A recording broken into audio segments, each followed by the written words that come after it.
In this video, I'm going to teach you how to resize 3D object in SketchUp. It's a very easy process, so make sure to follow along. To resize any object that you have on SketchUp, you will need to use the Scale tool. So this tool can be found on your main toolbar, and it is going to be this icon here. So it is a little corner that has a red arrow at the top right. This tool will allow you to change the scale of any objects that you have loaded.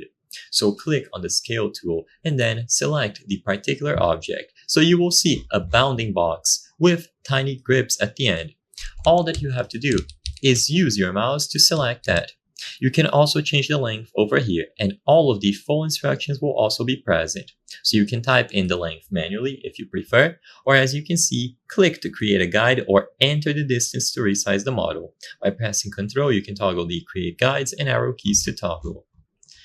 And as long as you select a specific area like this, you are going to be able to resize it individually without affecting the full project.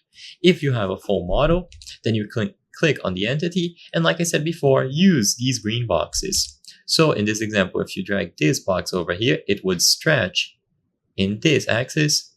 You are able to scale it up as well. And if you click on any of the diagonal green boxes, it is going to scale uniformly, meaning that it's going to keep its size, or rather, it's not going to stretch towards any specific axis. It's going to grow in all of them equally.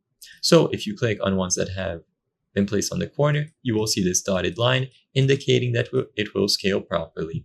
So choose whichever option you prefer. You can also use the measurements here at the bottom and type them manually. I hope I was able to help you on how to resize 3D object in SketchUp. If this video helped you, please be sure to leave a like and subscribe for more very easy tips. Thank you for watching.